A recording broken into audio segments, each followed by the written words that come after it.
এই পর্যায়ে আপনাদের সামনে বক্তব্য পেশ করবেন বাংলাদেশ ইসলামী ছাত্র শিবির ফেনী জেলা শাখার সম্মানিত সেক্রেটারি ছাত্রনেতা জনাব ইমরান হোসেন আরমান। মোহতারামকে তার বক্তব্য পেশ করার জন্য বিশেষভাবে অনুরোধ করছে।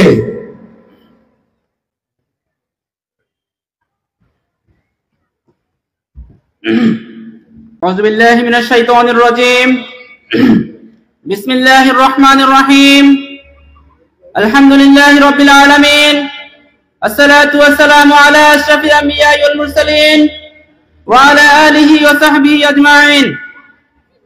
গণমানুষের সংগঠন বাংলাদেশ জামাত ইসলামী ঐতিহ্যবাহী জাইলস্কর ইউনিয়ন কর্তৃক আয়োজিত আজকের এই ইউনিয়ন সম্মেলনে উপস্থিত আজকের প্রোগ্রামের সম্মানিত সভাপতি, সম্মানিত প্রধান অতিথি, মঞ্চে উপবিষ্ট সম্মানিত দায়িত্বশীল বৃন্দ এবং আমার সামনে উপবিষ্ট সংগ্রামী তৌহিদ জনতা, আসসালামু আলাইকুম ওয়া রাহমাতুল্লাহ।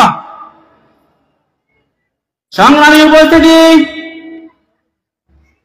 সুদীর্ঘ 15 বছরের জুলুম নির্যাতন, গুম খুন হত্যা লুণ্ঠনের সেই অপরাজনীতির পতনের পরে বাংলাদেশ জামাত ইসলামী আজকের এই উন্মুক্ত পরিবেশে এত সুন্দর একটি প্রোগ্রাম করার সুযোগ করেছেন, আলহামদুলিল্লাহ রাব্বিল আলামিন।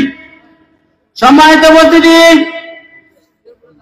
নহে সমাপ্ত কর্মমদের অবসর কোথা বিশ্রামের উজ্জ্বল হয়ে ফোটেনি আজও সুবিমল জ্যোতি তাওহীদের।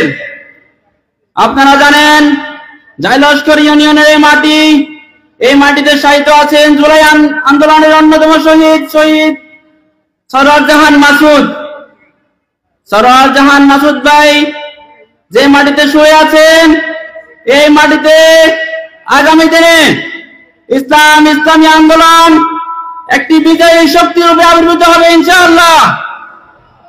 সংগ্রামী উপস্থিতি, বর্তমান বাংলাদেশের রাজনীতির দিকে যদি আমরা তাকাই, বর্তমান সময়ে যে কথাটি সবচেয়ে বেশি চলছে, একদল খেয়ে গেছে আরেক দল খাবে। আমরা এমন কোন কথা বলতে চাই না। আমরা বলতে চাই ঐতিহাসিক জুলাই আন্দোলনে ছাত্র জনতা রক্ত দিয়ে যে ফ্যাসিবাদকে বিতাড়িত করেছে, নতুন বাংলাদেশে আমরা আর কোন ফ্যাসিবাদকে দেখতে চাই না। সংগ্রামী উপস্থিতি, বাংলাদেশ জামাত ইসলামী ছাত্র শিবির কোন ক্ষমতার রাজনীতি করে না। একদল প্রচার করছে বাংলাদেশ জামাত ইসলামী এবং ইসলামী ছাত্র শিবির বাংলাদেশের রাষ্ট্র ক্ষমতায় যাওয়ার জন্য পাগল হয়ে আছে। আমরা সেটা বলতে চাই না। বাংলাদেশ জামাত ইসলামী এবং ইসলামী ছাত্র শিবির বলতে চাই আমরা আল্লাহর এই জমিনে আল্লাহর দ্বীনকে বাস্তবায়ন করবো ইনশাআল্লাহ। সেজন্য যদি প্রয়োজন হয় শুধুমাত্র বাংলাদেশের রাষ্ট্র ক্ষমতাই নয়, পুরো পৃথিবীর ক্ষমতা যদি অর্জন করা লাগে, বাংলাদেশ জামাত ইসলামী এবং ইসলামী ছাত্র শিবির সে ধরনের সৎ দক্ষ দেশপ্রেমিক নাগরিক তৈরি করবে ইনশাআল্লাহ। সেই সৎ দক্ষ দেশপ্রেমিক নাগরিক তৈরির মাধ্যমে আগামী দিনে বাংলাদেশের মাটিতে ইসলামী আন্দোলনকে বিজয়ী করার জন্য যদি প্রয়োজন হয়, আমি সহ আমরা সবাই নিজেদের জীবনের শেষ রক্তবিন্দুটুকু দিয়ে ইসলামী আন্দোলনের পথে সংগ্রাম চালিয়ে যাব ইনশাআল্লাহ। সংগ্রামী উপস্থিতি, আমরা দেখতে পাচ্ছি বর্তমান বাংলাদেশে সেই ফ্যাসিবাদের শিখিয়ে যাওয়া পদ্ধতিতে একদল ট্যাঙে রাজনীতি করছে। ইসলামী ছাত্র শিবিরের ঐতিহাসিক জুলাই আন্দোলনের যে ভূমিকা, সেই ভূমিকাকে একদল সহ্য করতে পারছে না। সেজন্য জুলাই আন্দোলনের যে সকল ভাইরা নেতৃত্ব দিয়েছেন তাদের বিরুদ্ধে অপপ্রচার চালাচ্ছে।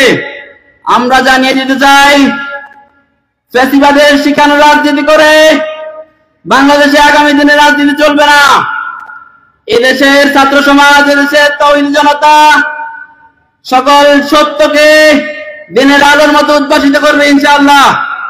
উহারা প্রচার করুক হিংসা, বিদ্বেষ আর নিন্দাবাদ, আমরা বলিব সাম্য, শান্তি, এক আল্লাহ জিন্দাবাদ। সংগ্রামী উপস্থিতি, আজকের এই সম্মেলন, আজকের এই ইউনিয়নে একটি ইতিহাস সৃষ্টি করেছে। আগামী দিনে আল্লাহর এই জমিনে আল্লাহর দ্বীনকে বাস্তবায়ন করার জন্য আজকে উপস্থিত এই তাওহীদ জনতা, আগামী দিনে বাংলাদেশের মাটিতে ইসলামী শক্তিকে বিজয় করার জন্য আমরা সর্বোচ্চ ভূমিকা রাখবো ইনশাআল্লাহ। সে আহ্বান দেখে সবাইকে আন্তরিক মোবারকবাদ জানিয়ে আমি আমার সংক্ষিপ্ত কথা এখানে শেষ করছি। ওমা তাওফীক ইল্লা বিল্লাহ। আসসালামু আলাইকুম ওয়া রাহমাতুল্লাহ।